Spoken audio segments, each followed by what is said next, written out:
you haven't already discovered it, the hospitality suite is in room 301. It's a non-alcoholic hospitality suite. It's a place to hang out, visit, order a pizza if you must, and get to know your colleagues that are here sharing Indigenous wisdom with you. We also have been asked to provide some tours of the Oneida Reservation and the Green Bay area. So there'll be a sign-up sheet at the registration table for both Tuesday night and Thursday night. If you'd like to do a little res riding, please see the registration folks, and they'll pull together a list, and then we'll know how many drivers we need. I have heard that some of you would like to go to the Harley-Davidson shop. If you have that kind of special request, you need to put that by your name if there's something that you're particularly interested in seeing. Those of you that need to do a large Walmart shop, we'll try and organize all at one time. And anyone who's buying electronics to take home should indicate that they want to go to an electronics store. So you're welcome to sign up for either Tuesday or Thursday evening. Just see the registers and they'll take care of those requests. Our afternoon session addresses land and sovereignty, one of the 6 dimensions of sustainable development that you see in the logo of the Institute. And we have 3 individuals that are bringing perspectives from very different parts of the world. What we'll do is have each of the presenters make their presentation, and then we'll open it up for dialogue. So if you wouldn't mind holding your questions till all 3 presentations have been made, then we'll make sure that you can ask anyone on the panel, all of the panelists, whatever. So if that works for you, we'll go with that kind of a format.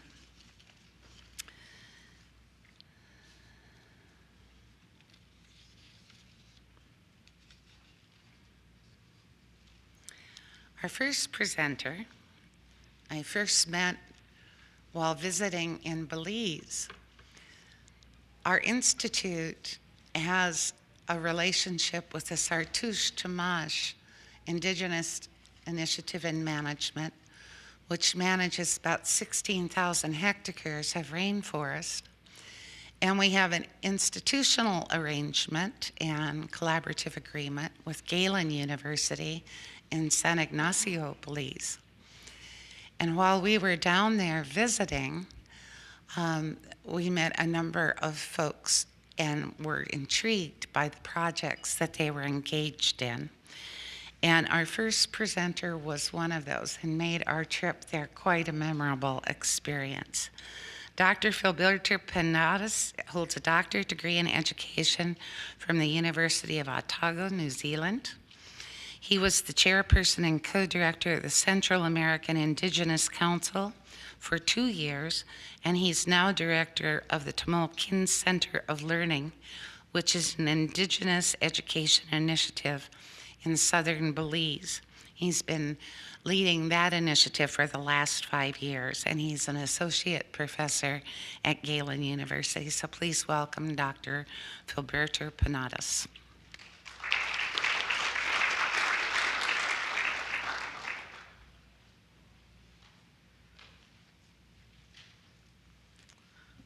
Thank you very much, and good afternoon to everyone. I wanted to start this presentation by sharing with you a story that goes around in my community in Belize. The name of the community is Sokots Village. It's a Maya Yucatec village. But the story goes like this, that during the Second World War, a few members of the community went as volunteers. I'm not sure exactly to do what, but they didn't go as soldiers. But the story goes that these were young people, and one of these young men came back And on his coming back, his mother was so happy to see him that she decided to make a special drink for him. Okay, a drink that he liked very much, which is a local drink called pozol, which is a coarsely ground corn drink that in order for you to enjoy it, you have to shake it so that when you drink it, some of the corn, you're also taking some of the corn we can chew and gives you a lot more flavor. So she made the pozol for this young man coming back from having been in Europe for a few months. And when he was given the drink, he started drinking it. And then he said, "Mom," he said, "what is the name of this drink?" And she said, "Oh, my poor son," he said, "he has forgotten the name of the drink, but at least he remembers how to shake it." I tell you this story because I think it has a lot of relevance to what I want to talk to you about today. In that the story is told to illustrate what happens to many young people when they go, for example, to a European society. Okay. It also speaks to the way that indigenous people are constructed in relation to European cultures. Okay. And I think that is central to what I want to talk to you about today, because development is one of those discourses that construct that particular relationship as a hierarchy, okay, where European represents better and indigenous inferior. And I think it's something that needs to be deconstructed, needs to be decolonized. And that is what I wanted to talk to you about. And one of the institutions through which I think development is deployed is obviously education, which shapes the rationality of our young people. And I think that many times in talking about sustainable development, we tend to not see education as a very important area in which we need to intervene. So I'll start by talking a little bit about development and the problem of development, and share with you what Tumulkin is doing, and conclude by sharing what I believe are some of the lessons that can be drawn from that. So let me see if I can operate this here. Yeah. In 2006, the World Watch Institute produced its report, which pays special attention to China and India as growing economies, as one of the fastest growing economies. And Christopher Flavin, the president of the institute, makes the statement that what's going to happen if China and India really consume at the same level that, say, Japanese citizens do, or if their capital, the newly acquired capital, places the same demands on the biosphere, and to conclude that really we would need a couple of planets in the next couple of years. And he says, well, unless we find a couple of spare planets, well, actually none of this is going to happen, because essentially all of us would be destroyed, okay? Because we would be in a very tough spiral competition, very fierce competition for resources. And he also mentions that one of the things that we need to do, obviously, is to rethink this Western model of development. And in this rethinking of the Western model of development, many have turned to indigenous wisdom, okay, for answers. In other words, indigenous wisdom is seen as full of hope. But unfortunately, I think indigenous knowledge and wisdom is constantly being eroded by this very development practice. And obviously, there's a need to counteract this trend, okay? And I think that it requires, obviously, the decolonization of development and education, particularly, as a key instrument of development. And I think this is where Tumulkin offers a particular response.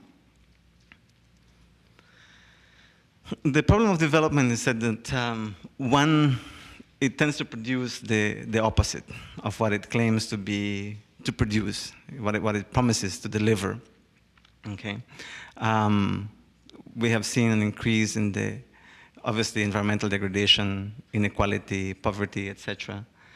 Also, that this idea that, say, for example, developing countries would catch up with developed countries is really a myth. Somebody has shown that, for example, it would take, for example, comparing the GDPs in 1986, that if the GDPs were to remain constant, it would take 127 years for the 30 poorest countries to catch up with the 20 richest countries, and it would take 500 years to really catch up with them.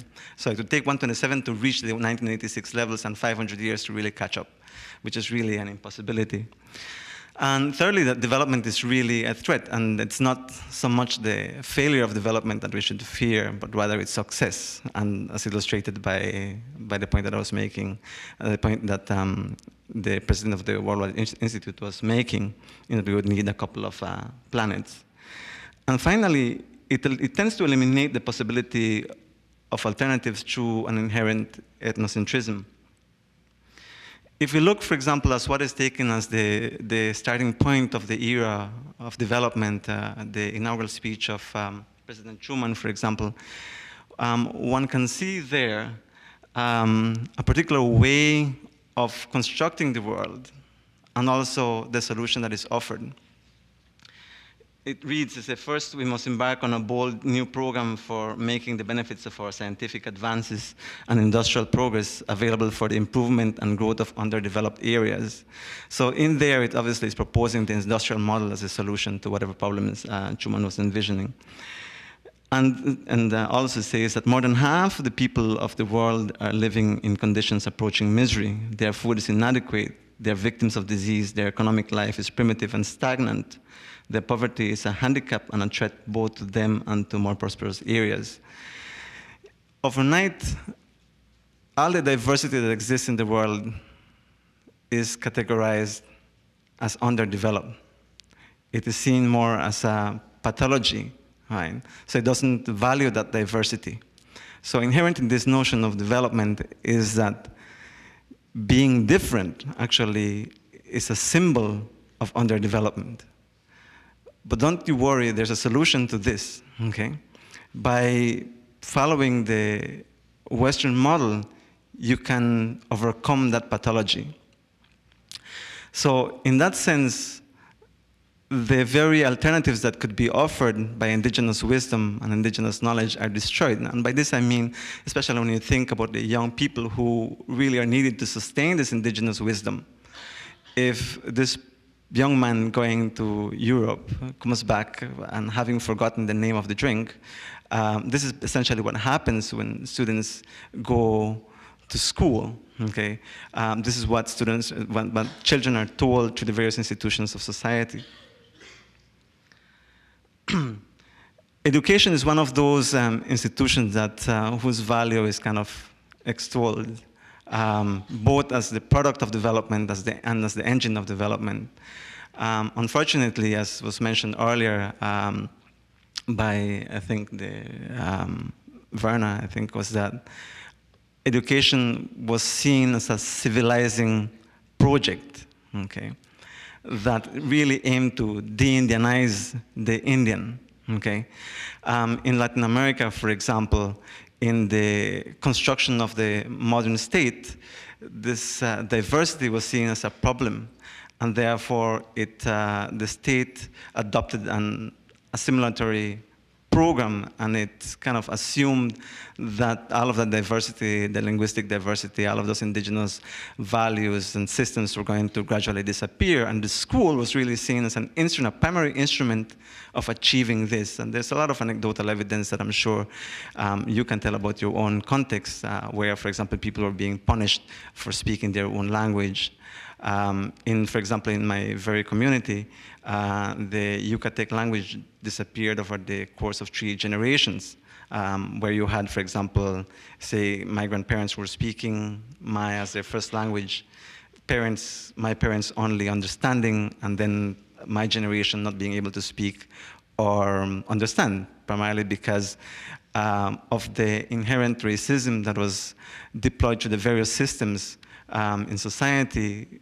Parents were making a choice of not teaching the language as a survival strategy, Okay, so this is something, as I said, that needs to really be combated if we're really going to come up with alternatives, if our young people are going to carry on with the torch.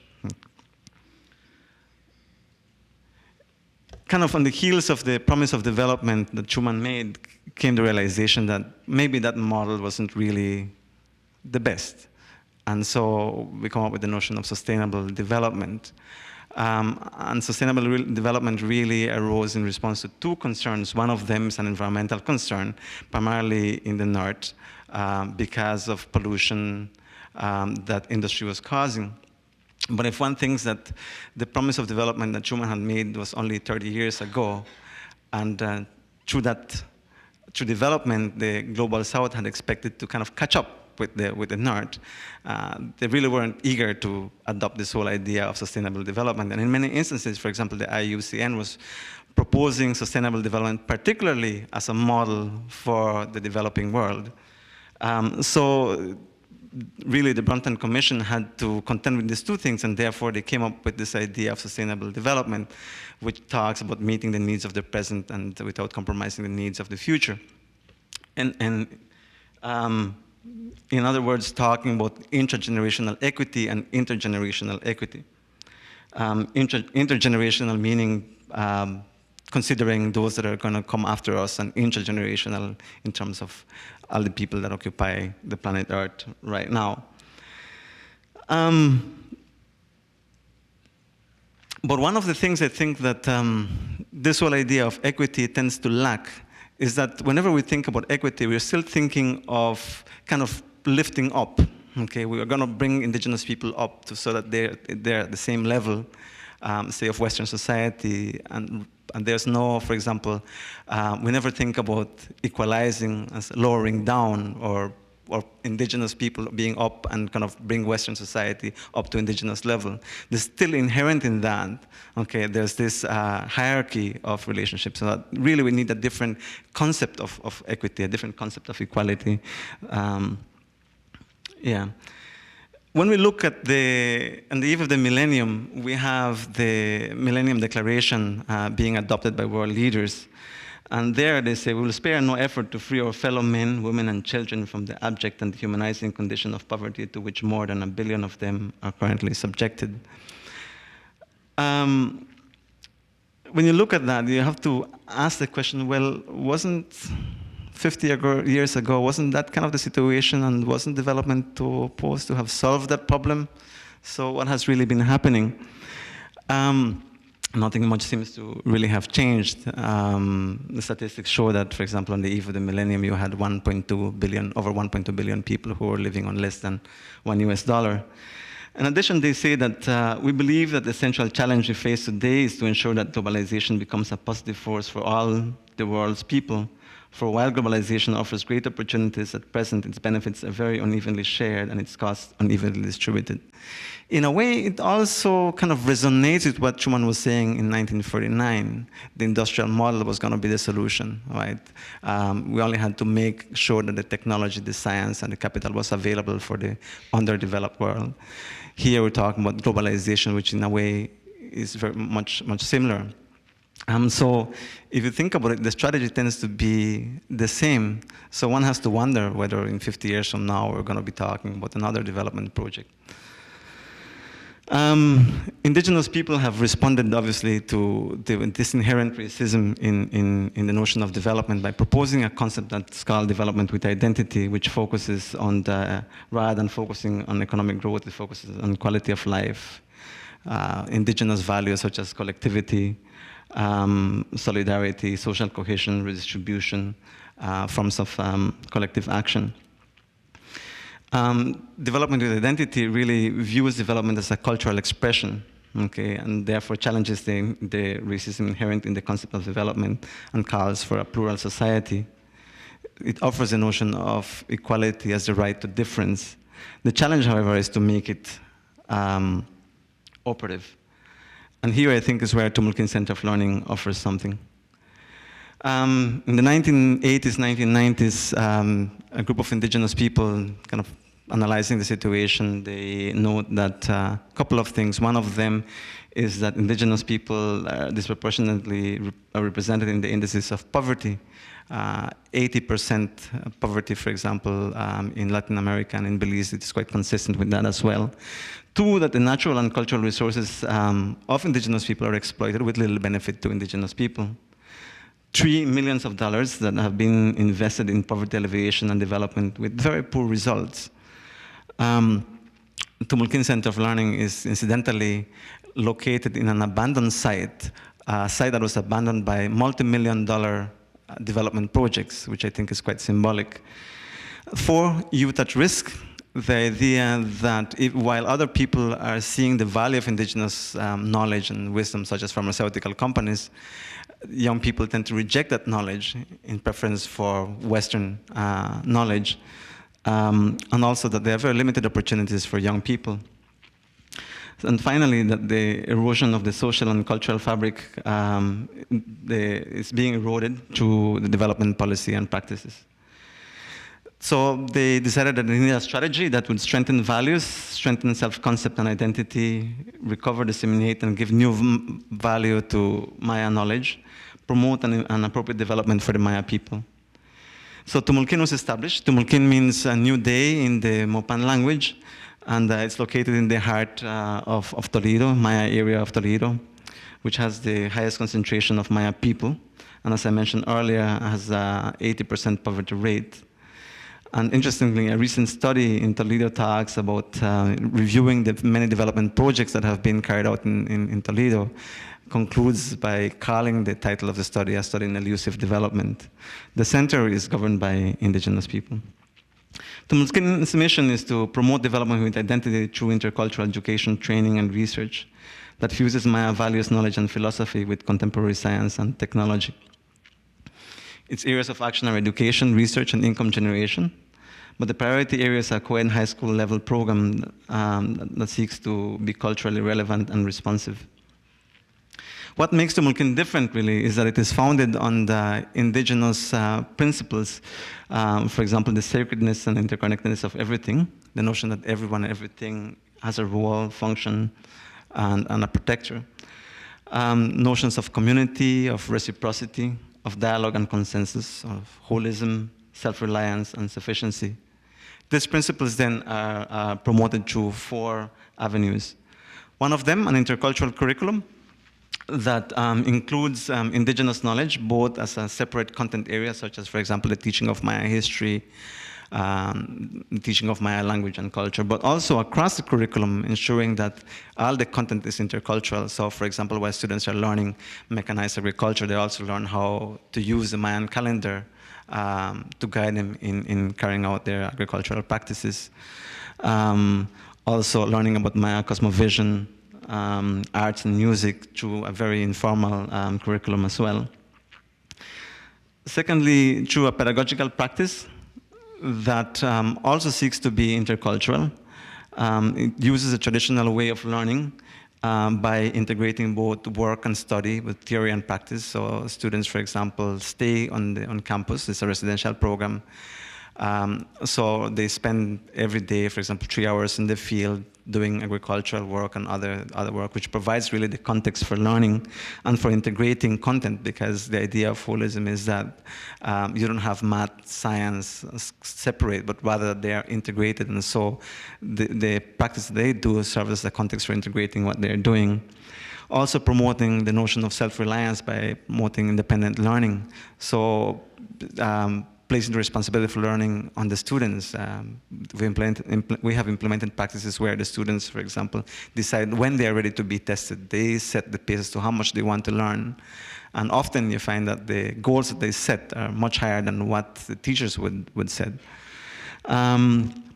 The idea that everybody learns and everybody teaches, so that students become teachers as well. There have been teachers in the school who do not speak the Kekchi language, so students have taken on teacher positions and taught the teachers, or the use of certain agricultural practices that they have in their community, they share with the rest of the students and the staff. And also the use of traditional knowledge experts, elders and so on, who come and teach, for example, about medicinal plants, about cacao planting and so on, and also making use of the local community as part of the school, so the students going out to the community, spending time with the elders. So that's kind of the pedagogical practice that it uses. Thirdly, the school culture, by making it a reflection of the community. We want the students to feel that they're at home in the school. So the school culture reflects that of the community. And this is done through several ways. But one that I want to signal, for example, is that the school adopted the very system of governance that is used in the community. Okay, so students see that this is a valid way of governing oneself, that Maya people have their own way of governing and organizing themselves. For example, through a fajina, which is community work. Every month, the alcaldes, which are the traditional leaders in the community, organize a community meeting where they discuss issues, where they plan their work and engage in community work. And finally, through the relationship with the community. Generally, when parents go to pick up report cards for the school, at the school, for example, they're expected to speak English. We have transformed that, and so they can come and they speak in their very own language. Usually meetings are conducted in 3 or 4 languages because we have people who speak different languages there. But also by adapting the calendar of the school with the calendar of the community, so trying to give the long holidays at the time when parents most need the children at home because they're going to be planting or harvesting, etc. Through a system of governance that we call our meetings like board and parent-teacher meetings. We don't call them meetings anymore, but we call them dreaming together sessions, which essentially don't really have an agenda, but parents come together and start talking about the dreams that they have for their children. And kind of following from there, then we derive ideas as to what the center should be doing. The school as a community center, as a cultural center for the production of culture, and also not only educating the children, but also the parents. And one of the key things that Tumulkin has done is the celebration of identity. Recognizing that while they come to school, the students experience a positive environment towards their identity, but when they go out, that is not necessarily the case. So we've tried to bring in the rest of the community into the school, and over the last 3 years, we have organized, for example, what we call Celebrating Your Identity, in which many people are participating every year. We had things, for example, a competition, simple thing like tortilla making competition, where generally, my women don't participate very much in activities of this type. We had to put a limit as to how many could participate. And the comments were like, this is who we are, right? So doing stuff like that. And finally, through relevant programs, land-based programs, okay, were chosen. It offers opportunities for students to specialize in 4 areas, chosen in relation to what resources the students and the communities have available.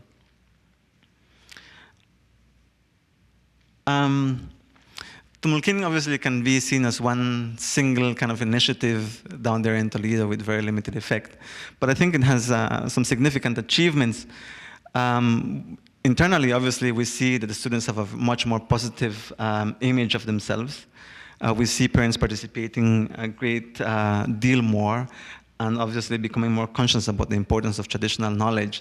Suddenly, students come back and say, oh, you know, my father was saying that what we're doing here, that's what they used to do a long time ago. And he was telling me that not only did they do this, but they also did the following. So suddenly, students begin to tap into that knowledge that was not available to them. But also, it has led the parents and the students and the teachers to engage with issues beyond education, right? To deal with, for example, issues of land rights, okay? So essentially, Tumulkin converts that space as a space of resistance and of struggle. But also, it has become sort of like a leader in terms of setting the pace in terms of education. Last year, it was awarded the Educational Institution of the Year, awarded by the Tourism Board of Belize. And 2 years ago, Tumulkin organized a conference on intercultural education in Brook Creek, Toledo, 25 miles from the main highway, to which it invited education officers, high-ranking education officers. They came, And that immediately began to have some results. Tumulkin began to receive some funding. But more importantly, last year, the Ministry of Education agreed to hold a national symposium on intercultural education and begin to address issues of plurality, and has committed itself to pilot a similar curriculum at the elementary level.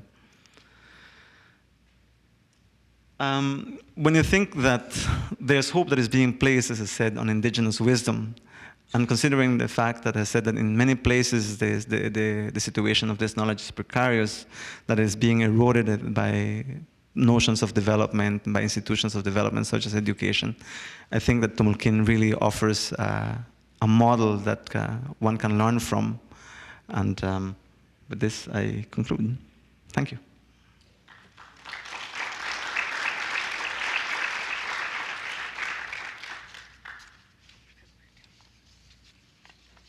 These are mine.